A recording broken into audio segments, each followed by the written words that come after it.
Hello, Room Tone crew. It's been a little while, and last time we got together, we talked about what it's like to go from a lone wolf to a wolf pack, right? When do you know when you need to go from the one-man band to start collaborating with others because maybe your ideas are too big, or there was a bunch of different scenarios we had gone through. And then as we wrapped up our time at the last Room Tone, we threw out the question of what would you like to learn a little bit more about? And the topic of imposter syndrome came up. And it also came up quite a bit within the surveys you guys took after our last meeting. So just because of some office remodel things that we're doing, and we've got a couple of other things happening this month that's making things a little bit busy. We are trying something a little different, and so we're posting this interview in the Room Tone chat, and we hope that this engages in some online conversation and things like that. So as you're watching this, if you have questions or anything, just comment below, and let's have a conversation about it. And we are going to talk about imposter syndrome today. And when this topic came up, honestly, I didn't know a whole lot about it. I mean, I know I feel it on the regular, but I did a little bit of research and things like that. And as I dove a little bit deeper into it, I realized that I probably don't have the quite the qualifications to talk on this as some other people. And when I was thinking about the people that I know in my life who could speak into this with a little more authority than myself, a person that is very special to me, Emily Poel, over in Berlin, Germany, who happens to be my cousin, is one of those people I thought could speak into it. So we've got her on a Zoom call. Hello, Emily. How are you? Fine, thanks. Happy to be here. So why don't we just start off with telling us who you are? I am, as you said, Emily Poole, and I'm the co-founder of a company called Embodiment at Work. I've lived in Germany now for over 20 years. Sound like a German, even though I'm not. I come from the arts. I danced professionally back in the day, and then ended up stumbling into a kind of bodywork learning method that I ended up studying and working with for many years. And the latest evolution is this company called Embodiment at Work that I co-founded with my husband and business partner, Eric. And what we do is we focus on bringing embodied awareness, so bodily awareness, into working hours, into the context of work. And I think it's easy to kind of know that we should exercise and do yoga and meditate and do all these things before and after work, but I don't think it's so common to actually cultivate practices of awareness during working hours while you're doing work things. And so we work one-on-one with all kinds of people. We work with teams, big companies, international companies, small startups, individuals, and we take their individual situations and kind of look at them through the lens of embodiment. And I can say a bit more about what I mean by that, but that's in essence what I do over here. Yeah, I think the term embodiment is new to a lot of people. Can you just kind of break that down a little bit? What does that mean? Absolutely.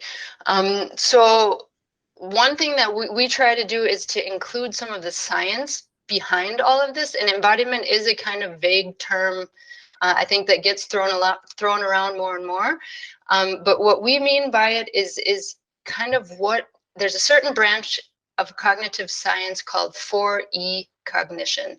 And it says that human cognition, so our ability to think and move in the world and make decisions and perceive things, can be summarized in these 4 E's. And the first E is embodied. So our thinking and our decision making is a full body experience. The second E is that we are embedded in context. We're not separated from our environment and the situation that we're in. So we're embodied, we're embedded, and our cognition is enacted. It means it happens in exchange with our environment through movement. So we're always, even our thoughts are enacted. They're movement of synapses in exchange with our environment, our internal and external environments. The fourth E is our cognition is extended. It means it doesn't end at our skull. Like it extends out into the world in different ways through our fork or our cell phone, but also through things like literacy, numeracy, things we learn, they extend our cognition out into the world.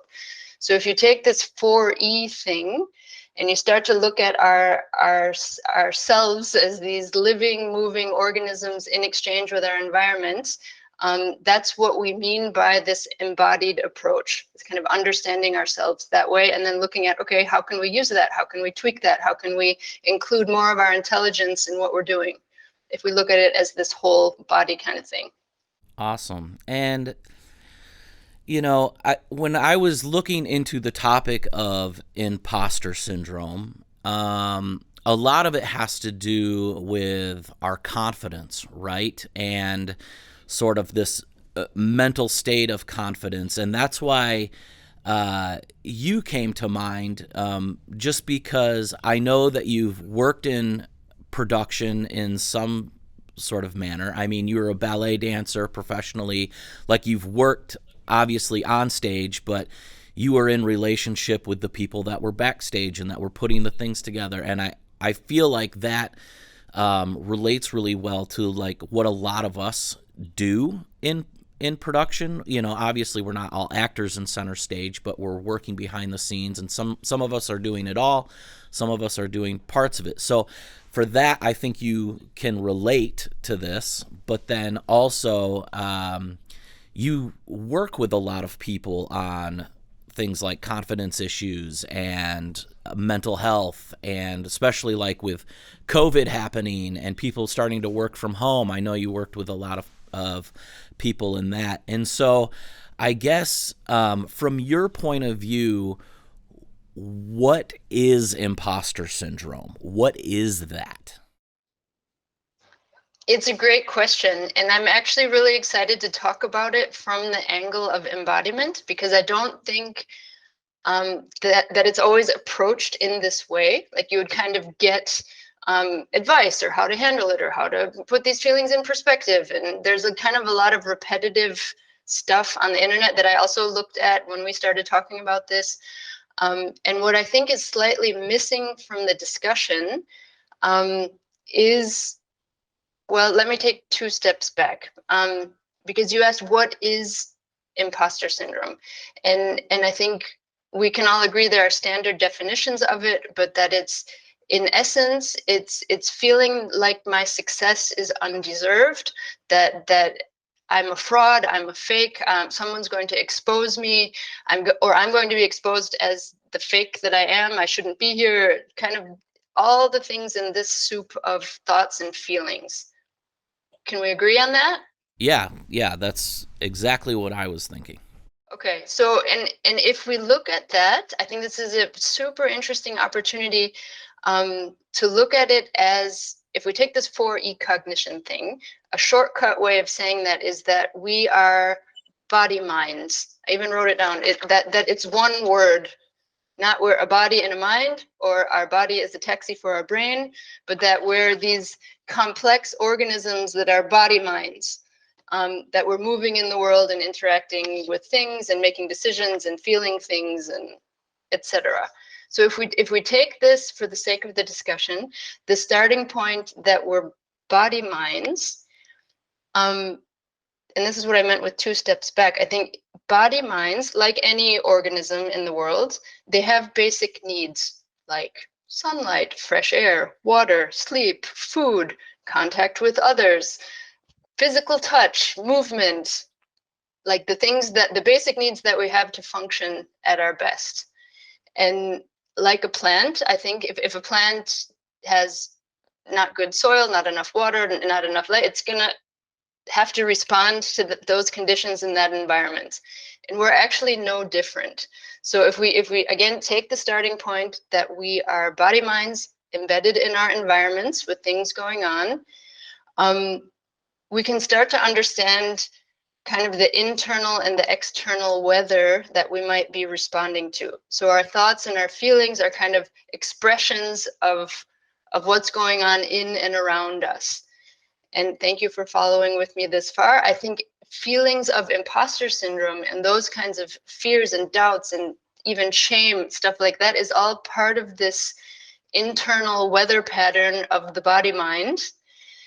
And I think if you'll take one step further with me, I believe that there would be a tendency for imposter syndrome to increase, or those feelings to increase, every time we dare more, every time we step out of our comfort zone to become more visible. That the internal weather of the body mind says, wait, that could be dangerous. We could be humiliated. We could be exposed. Shut up. Stay safe. Go back in there. And that I think the challenge is to not get caught up in the content of the thoughts and the feelings, but rather to understand what they are reflecting. And I do think there's a correlation between the more I step out and the more I'm visible, and perhaps the more I'm successful, and the more I may be pushing existing boundaries, a part of my body-mind system will try to keep me safe and say, wait, is that a good idea? Is that a good idea? I don't know. And I think maybe it's useful to explore it from that angle. And I think it's also I find it very interesting that even people at the highest levels of success experience it. So it's not a reflection of your level. You can be the best of the best of the best, and you will still feel it. And I think you and I had talked briefly about this Brendan Fraser article, they say in The Whale, this new film, that he had the performance of his life. And he said, I still feel like someone's going to come in and say I'm a fraud and that I'm an imposter and I should get out of here. And then in the next paragraph, he then completed the thought and said, actually, but I wouldn't want it any other way. I want to keep pushing myself. I want to keep challenging myself. I want to keep going further. So he somehow understood that that's the way to flip it. Yeah. So what you're saying in a nutshell is basically, if you put yourself out there, let's say you do a new piece of work, you put it out online, or somebody else does, and it's really, really good, these feelings will start to come up. And so when you can't get rid of it, it's not something you can cure. Everybody has it at some degree, and it's more about embracing that feeling and understanding what that feeling is. So like, from your point of view, when these feelings arise, how should we approach it? What does it mean? It's a great question. And I think my first recommendation would be, first and foremost, take care of the body mind. Check, where am I with my basic needs being met? Did I eat food? Did I drink water? Did I get enough sleep? Did I have a fight with someone that's also making me insecure in the background? To kind of be aware of the state that my system is in, to start there.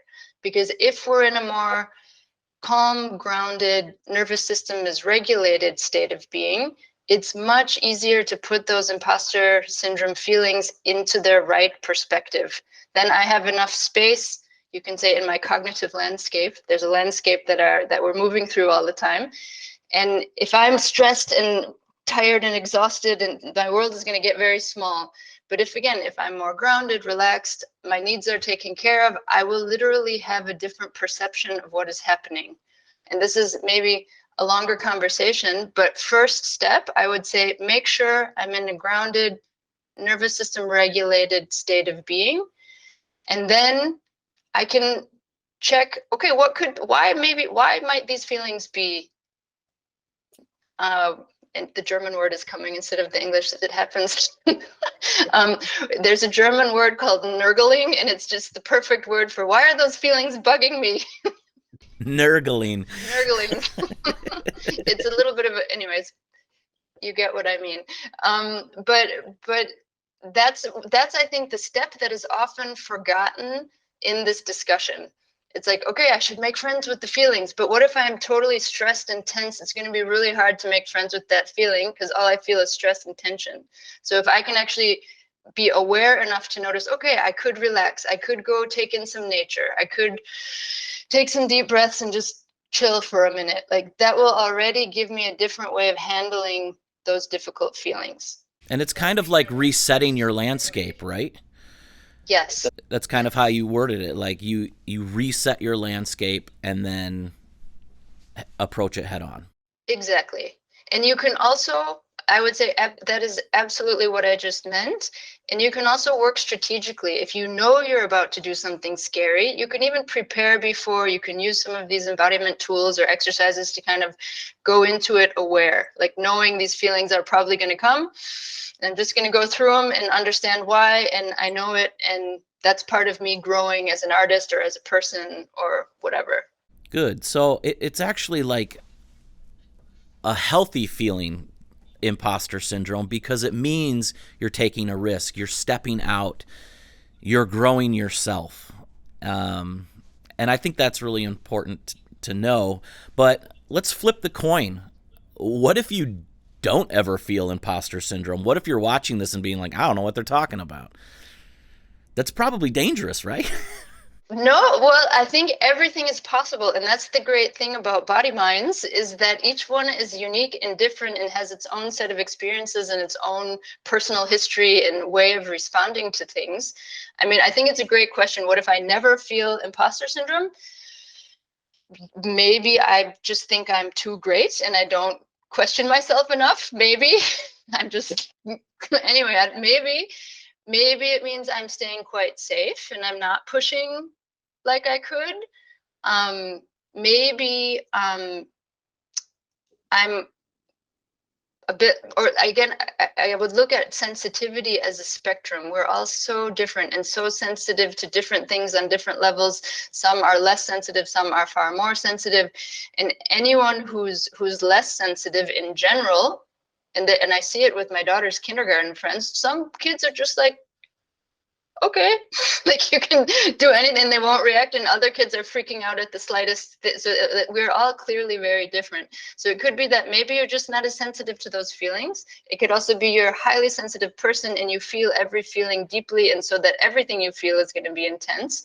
That's another possibility.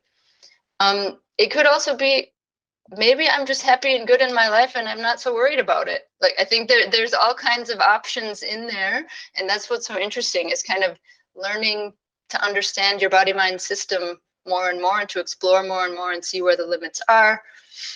Talk to other people. I just think it's interesting to explore, whether to whatever extent you might experience this or not. Right. And, you know, when it comes to sort of this mental state and understanding who you are and why you're reacting the way you're reacting, like you can go pretty deep into researching this a lot more. I mean, we are kind of hitting like the very surface level, and I understand that. If somebody maybe like this is becoming a problem for them, is there resources that you know of that could help out, or somebody could take their own steps to understanding a little bit more? I would say any kind of self-reflective work. Like, for some people, therapy is a good thing, or counseling, just to have the dialogue with another human about something of this nature. It could be reading. I don't have any specific articles in mind at the moment, but even things like journaling about it, or it's like or actually one resource for this larger embodiment context is a book called The Extended Mind by Annie Murphy Poel, and she's very much advocating offloading our cognition, like getting things out of our head and on a wall or on a whiteboard or on paper, that then we can interact with it in a different way. So even describing things, looking at them, reflecting on them, any kind of process where you're seeking to understand it more, I would just recommend.